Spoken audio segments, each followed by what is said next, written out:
Alright, so what is going on, everybody? Welcome back to J&L Garage. And as you can see, I've got an LS in the shop today. It's the heart transplant for this beast. And it is a 5.3 LM7, came out of an '02 Silverado. It's got right around 150,000 miles on it. And I kind of already started tearing it down and didn't realize I never even filmed an intro. But all I've taken off is the coil packs, and I'm starting to kind of get the wiring harness off because I've got to go in there and trim everything out of it so that way I can get it to work in this car. And that's just about it. I started taking the EGR valve off, and that's going to be about it so far. My goal for the night is to just hopefully I can get both exhaust manifolds off, but I at least want to get this one off and then get the ports taped up.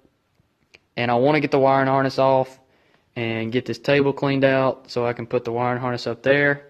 And a fella has joined us, Mr. Jimmy Paul himself. And so, not a lot to say about this motor so far, mainly because I don't know a lot about it. All I know is it's a cable-driven throttle body, which is what I wanted, so that way I don't have to have the factory pedal that came with this motor and I have to wire it up into the car. This way I can just run a regular throttle cable setup and be good to go. I have to get it to swap into this car, I have to get a new oil pan, headers, I need to get a cold air intake of some sort, I have to get a radiator, hoses. I'm going to delete the AC for now, and I need to see if there's an easy way for me to set up a twin or some way to wire up the electrical fan system with a water pump and still be able to run my belt system. And I have to get motor mounts, and I think that's about it. Oh, I have to get a conversion kit in order to be able to bolt this up to my Turbo 400 that's in there. Did not want a transmission with this because I was pretty sure 4L60 four-wheel drive came off this, and 4L60s are not known to be very great transmissions. Other than that, bolting the starter up. Wiring harness is the biggest thing right now while I save up money to get an oil pan and a radiator. Once I get those two items, I can get it mounted into the car and everything hooked up except for the exhaust. And I shouldn't have to pull the motor to put headers in. They should slide in with the motor already in there. But I want to get it in the car, get everything mounted, make sure all the engine mounts are going to work. And I have to get a 2-inch cowl induction hood so that way it'll clear this intake. So that way I can at least hear it run, which I can obviously listen to it run without a hood on the car. But that's about it as far as all you need to swap a stock 5.3 into what some people call the Fox body generations of the Camaro. I always thought that was a Mustang thing. What about you? That's always been a Mustang thing. That's just the second gen Camaro. Yeah. See, Holly calls them the second gen and the Fox body Camaros. But I just call it a second gen. That's all you need to swap it into a second gen Camaro. As far as I know, headers, oil pan, or they even have exhaust manifolds if you want to get exhaust ram. But with me going from a long tube header, small block, it's just smarter on my part to just go ahead and get headers for this, so that way it bolts up to the existing exhaust.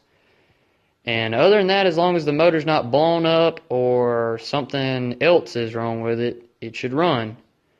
So that's what I'm fixing to hopefully get done with the Camaro. It's going to be a long process. It's definitely going to be a while before it gets put in the car. But right now, I've got to get this wiring harness off and get it trimmed. So that's what I'm going to start on. Alright, you guys, so it is the day after that I have started tearing down the 5.3 LS to go into the Camaro, the beastly swap that this is. So I ran into a few problems last night that I want you guys to just be aware of so that maybe this won't happen to you. So apparently this is a pretty big deal or whatever, but the dipstick broke before it came all the way out. It actually started to come out and wiggle its way out, and it got probably a quarter of the inch away out, and it broke right where the actual lip is for it to seat down in to the block itself. And once that broke, I kind of halted on that, and I tried with some needle nose pliers and whatnot to try and finish getting that the way out, but I could not. So the next thing I started on was I went ahead and removed my wiring harness. It is right over there on that table that I'm going to be cleaning off, so that way I can trim my wires on that table. And other than that, the wiring harness, I got the coil packs off. I also got my exhaust manifolds off, along with the EGR. And now I am ready to do a compression test on this motor. I had no way of compression testing it before.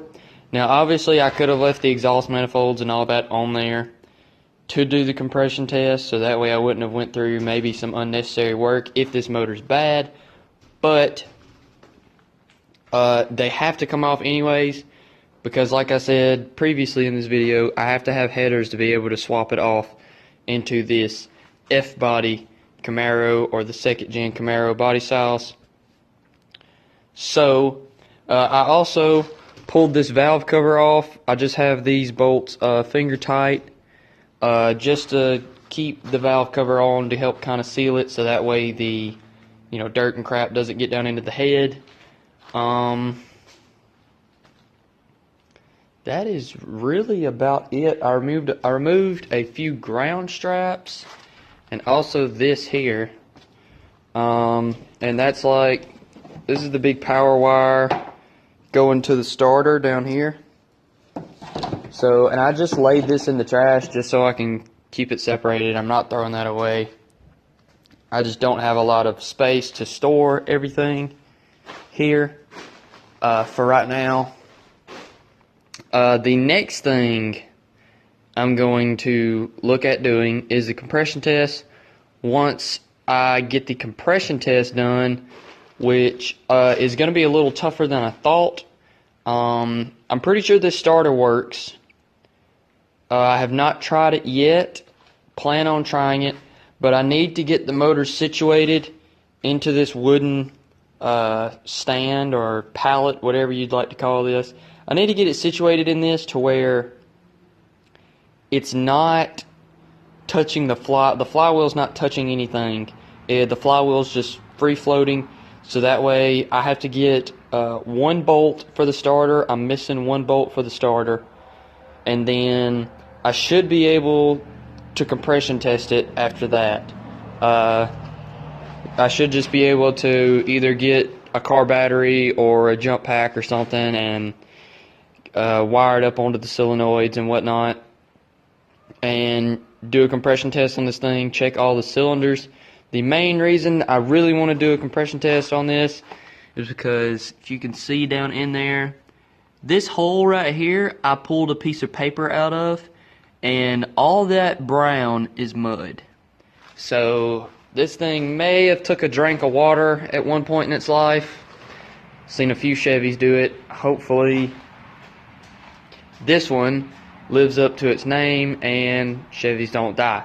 So hopefully this is going to come out okay, and I can do the compression test on it and everything is good for now, because I really don't want to have to tear the bottom end of this motor apart right now and do rings.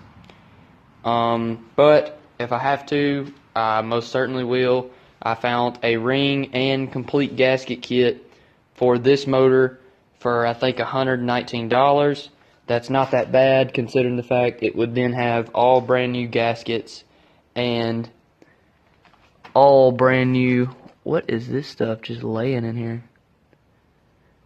It would have all brand new gaskets and it would have all brand new piston rings, with me looking into going towards boosting this motor, that is definitely one weak point I know I will have taken out of this build. So for now, I have to go to work, so I cannot compression test it today because obviously I'm missing that starter bolt. I had definitely planned to, but as I got ready to mount the starter, I realized I'm missing a bolt. So I'm going to run by an auto parts store somewhere, maybe to see if they have a bolt kit or something along those lines for a starter that's not outrageously priced. And probably going to go ahead and pick that up, so that way, probably not tonight with it being Christmas, but Tuesday of next week, probably we'll go ahead and see about checking compression on this thing and hopefully getting a lot done with it. I think if the compression tests good, I don't plan on really tearing it down any farther from this. If the compression tests good, I'm just going to pull the clutch fan assembly off the front. I'm pretty sure I have to get a new water pump. I walked by this thing last night and just bumped it with my leg, and I saw this. So, pretty sure water pump either has to be replaced or the pulley has to be tightened. I'm pretty sure the water pump's gone, and I'm going to have to pull all that off. But I think that is about it as far as everything I need to do. So hopefully the compression tests out good. Like I said, if it doesn't, it's not, I mean, it is a big deal, but it's not big enough to where it's going to just stop this build, because it's not that expensive to just go ahead and do the head gaskets and do the intake gaskets, valve cover gaskets, and put rings, and I believe it also comes with some bearings, like some main bearings and things like that. So I think that's about it for this video. Be on the lookout for the next video, because next video I will be compression testing this thing, and I'm also going to be figuring out if I'm going to be tearing into this motor or not, because if I tear into this motor and I have the money, I may or may not look into just going ahead and doing forged internals in it, and maybe a stroker kit, not 100% sure, because it's going to be kind of weird going from 377 to 325, stock bore, stock crank. This one is stock bore, but crank is a small block 400 crank, whereas this motor is completely stock. I have a lot of big plans for this motor if it comes down to where I can use it and everything, but for right now it is looking like this motor might not be what I need it to be for now, but rebuild kits are out there for a reason. So hope you guys enjoyed this video. Be on the lookout for the next one. Hope you guys enjoy this new LS build for the Camaro, and I hope you guys have a good one and a Merry Christmas, and we will see you guys in the next one.